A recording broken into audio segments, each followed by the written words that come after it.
Olá! Chegamos ao episódio número 37 do nosso podcast. É uma honra ter você aqui comigo. Não se esqueça de fazer o download dos episódios anteriores e, se puder, compartilhe.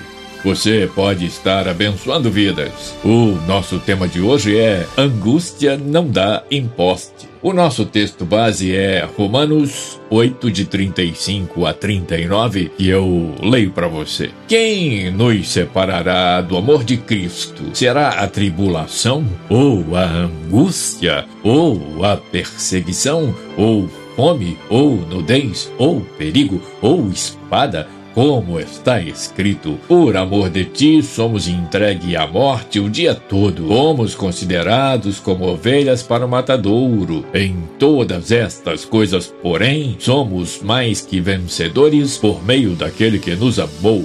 Porque eu estou bem certo de que nem a morte, nem a vida, nem os anjos, nem os principados, nem as coisas do presente, nem do porvir, nem os poderes, nem a altura, nem a profundidade, nem qualquer outra criatura poderá separar-nos do amor de Deus que está em Cristo Jesus, o nosso Senhor. O título de nossa reflexão pode parecer estranho. Explico. Muitos acham que angústia é coisa de pessoas fracas, sem força de vontade, sem perspectivas, sem estudo, etc. Alguns chegam a se declarar insuscetíveis à angústia e, assim, proferem os ensinamentos mais duvidosos, as palavras mais cruéis, deixando o angustiado mais angustiado ainda. O que quero dizer com angústia não dá imposte é que todas as pessoas podem ser alcançadas pela angústia. Grandes e pequenos, ricos e pobres, sábios e não sábios, fortes e fracos. O que não se angustia por nada é a coisa inerte. O poste, por exemplo. Eu nunca vi um poste angustiado. E olha que o poste tem 1000 motivos. Tem gente que se esconde atrás do poste, tem gente que coloca todo tipo de cartaz no poste, tem gente que derruba o poste, tem gente que quebra o poste e tantas outras coisas fazem com o poste e no poste. Mas ele fica imóvel. Isso me lembra o Monte de Sião. É inabalável. O Monte de Sião me lembra os que confiam no Senhor. A Bíblia diz que são inabaláveis também. Angústia zero para o Monte de Sião e para os que confiam no Senhor. Veja o Salmo 125, o versículo 1. Os que confiam no Senhor serão como o Monte de Sião que não se abala, mas permanece para sempre. Nessa reflexão, veremos que pessoas aparentemente insuscetíveis à angústia se angustiaram, e muito. Mas também veremos uma forma simples de resolver a angústia, de acordo com o que ensina a Palavra de Deus. Nos dicionários encontramos, dentre outras, a seguinte definição para a palavra angústia, do latim angustia. Substantivo feminino, estreiteza, limite de espaço ou de tempo, ansiedade ou aflição intensa, ânsia, por extensão, sofrimento, agonia, tribulação. Isso não dá nos postes, nos montes, nas coisas inertes, dá nas pessoas, como consequência do pecado adâmico. Entenda isso. Eu leio para você Gênesis 3, 17 e 18. E a Adão disse: porquanto destes ouvidos à voz de tua mulher e comeste da árvore de que te ordenei, dizendo, não comerás dela? Maldita é a terra por causa de ti, com dor comerás dela todos os dias da tua vida. Espinhos e cardos também te produzirá, e comerás a erva do campo. Se examinarmos bem, espinhos e cardos são os sofrimentos, são as angústias, são as enfermidades, são os percalços que nós enfrentamos em nossa vida. Deus desviou a sua ira do homem e não disse maldito és tu por causa do teu pecado, mas disse maldita é a terra por causa de ti. Portanto, angústia não é privilégio de alguns, nem castigo de poucos. fora do paraíso, estamos no mundo. O mundo jaz no maligno, diz a Bíblia, e no mundo que jaz no maligno, Jesus disse, tereis aflições. Vamos aos pontos da nossa pequenina reflexão de hoje, com vultos decisivos da Bíblia que, em suas jornadas e ministérios, passaram por angústias inomináveis. O rei Davi teve angústias tremendas, é o meu tópico primeiro. Você se lembra do recém-nascido de Betsabá? Eu leio para você, 2 Samuel 12, 14 e 18. Todavia, porquanto com este feito deste lugar sobremaneira a que os inimigos do Senhor blasfemem, também o filho que te nasceu certamente morrerá. E sucedeu que ao 7º dia morreu a criança, e temiam os servos de Davi dizer-lhe que a criança era morta, porque diziam, eis que em sendo a criança ainda viva, lhe falávamos, porém não dava ouvidos à nossa voz. Como, pois, lhe diremos que a criança é morta? Porque mais mal lhe faria. Mas Davi também teve uma tragédia em sua família, a tragédia de Aminon e Tamar, filhos de Davi. Você sabe. Porém, ele não quis dar ouvidos à sua voz, segundo Samuel 13, verso 14. Antes, sendo mais forte que ela, a forçou e se deitou com ela. Isso mesmo, Aminon, irmão de Tamar, forçou sua irmã e cometeu com ela um incesto. Davi também teve mais uma angústia agora, com Aminon sendo morto por Absalão, seu irmão. Todos dois filhos de Davi. Isso deve ser uma angústia muito difícil para um pai quando vê um irmão assassinar o outro, matar o outro. Observe 2 Samuel 13, 28 e 29. E Absalão deu ordem aos seus moços, dizendo, tomai sentido. Quando o coração de Aminon estiver alegre do vinho e eu vos disser, feri Aminon, então o matareis. Não temais, porventura não sou eu quem vô-lo ordenou? Esforçai-vos e sede valentes. E os moços de Absalão fizeram a Aminon como Absalão lhe havia ordenado. Então todos os filhos do rei se levantaram e montaram cada um no seu mulo e fugiram. E Davi ainda teve muitas outras angústias, mas teve mais uma significativa. Agora o seu filho Absalão morre, segundo Samuel 18:15. E o cercaram 10 jovens que levavam as armas de Joabe e feriram a Absalão e o mataram. Não foi uma vida fácil a vida de Davi, mas em todo o tempo ele buscou o Senhor e nós vamos ver isso mais à frente. Então Davi era rei, Davi tinha poderes, Davi tinha terras, Davi tinha servos, Davi tinha riquezas, mas Davi tinha angústias. Angústia não dá em poste. Angústia dá nas pessoas, sejam elas ricas ou pobres, nós já dissemos isso, poderosas ou não, fortes ou fracos, isso independe.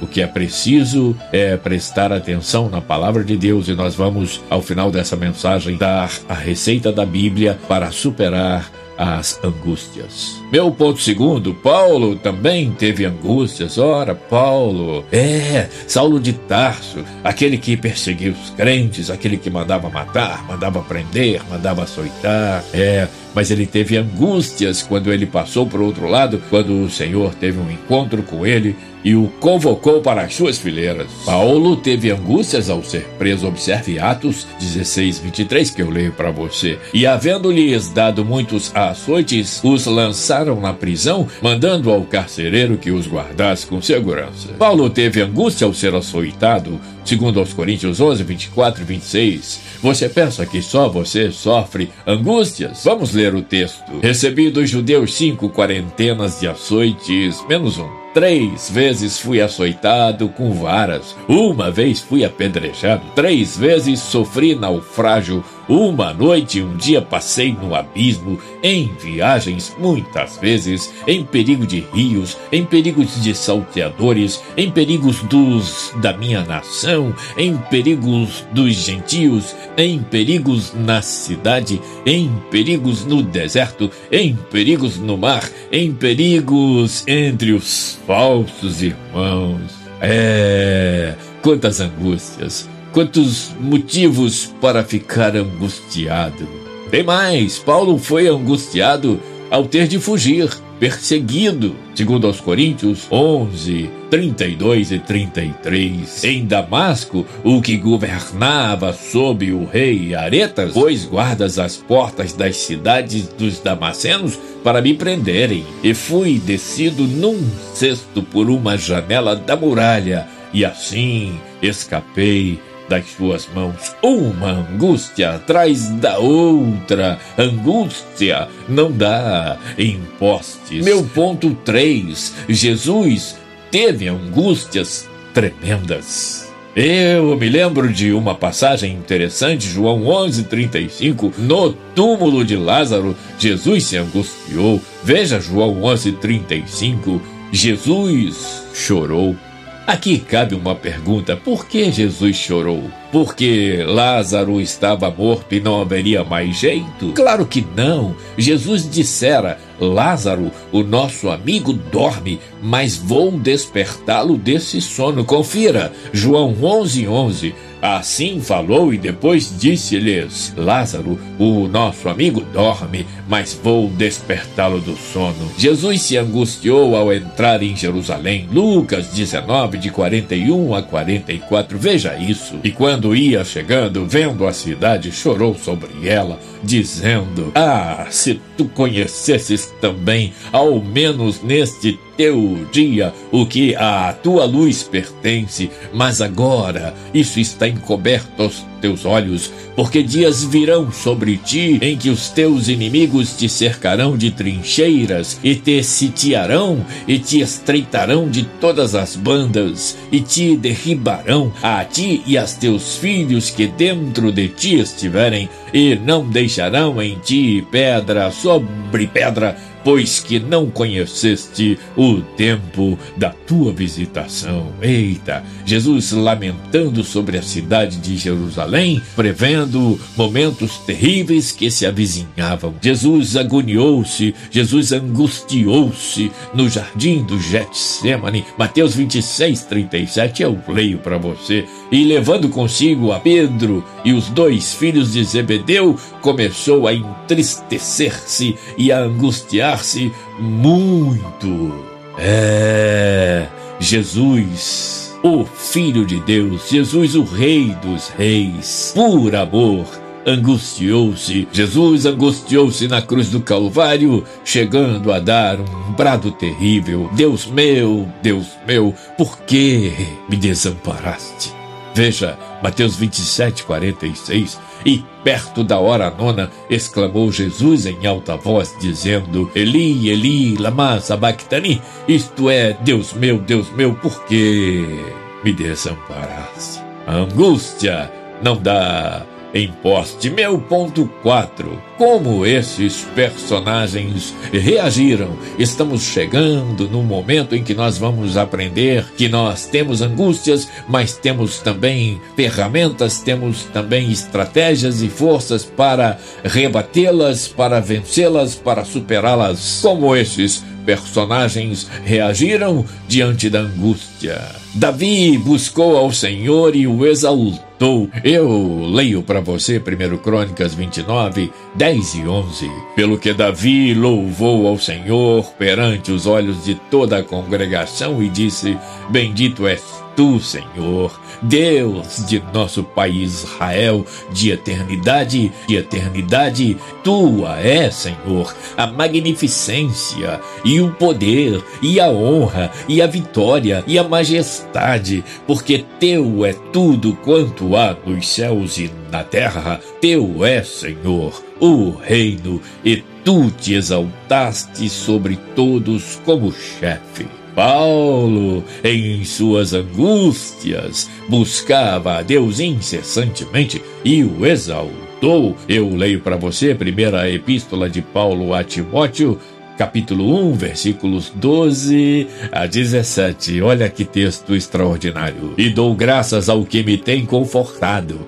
a Cristo Jesus, Senhor nosso, porque me teve por fiel, pondo-me no ministério, a mim, que dantes fui blasfemo e perseguidor, e opressor, mas alcancei misericórdia, porque o fiz ignorantemente na incredulidade, e a graça de nosso Senhor superabundou com a fé e o amor que há em Jesus Cristo. Esta é uma palavra fiel e digna de toda a aceitação, que Cristo Jesus veio ao mundo para salvar os pecadores, dos quais eu sou o principal. Mas por isso alcancei misericórdia, para que em mim, que sou o principal, Jesus Cristo mostrasse toda a sua longanimidade, para exemplo dos que haviam de crer nele, para a vida eterna. Ora, ao Rei dos séculos, imortal, invisível, ao único Deus,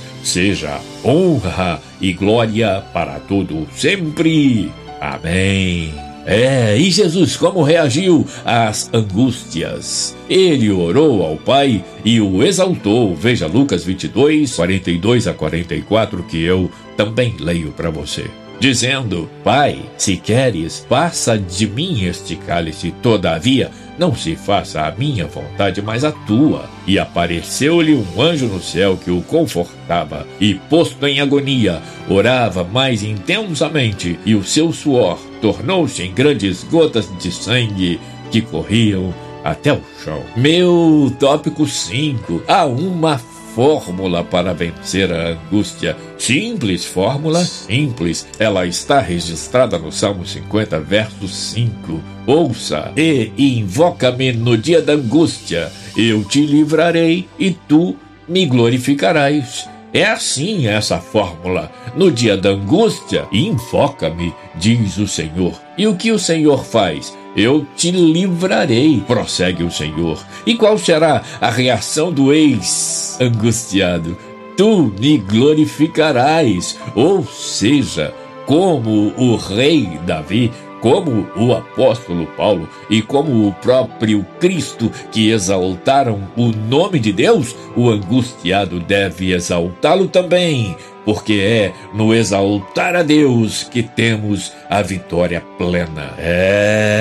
Jesus, ao informar que a angústia, a aflição é própria do planeta Terra, deu também um alento e um estímulo. Veja isso: no mundo tereis aflições. Elas são tantas e constantes. E ele diz: mas tem de bom ânimo. Ou seja, é possível jubilar em meio à angústia. E ele dá um motivo maior para nós não nos angustiarmos. Eu venci o mundo. Se ele venceu, nele podemos vencer também. E como Paulo bradar: ora, ao Rei dos séculos, imortal, invisível, ao único Deus, seja honra e glória para todos sempre. Amém. Observe que Paulo usa a interjeição ora, que quer expressar, dentre outras coisas, um misto de surpresa, decepção e descaso. Ora, pensei que fosse coisa de importância. Paulo está dizendo: quer saber? A única coisa que importa e subsiste é Deus, é Ele, o Rei da Glória, porque com Ele e nele posso todas as coisas. Pensa nisso, e o Deus das consolações inunde o teu coração de paz e te faça repousar em segurança. Obrigado por estar aqui comigo. Até o próximo episódio, na semana que vem, se Deus quiser.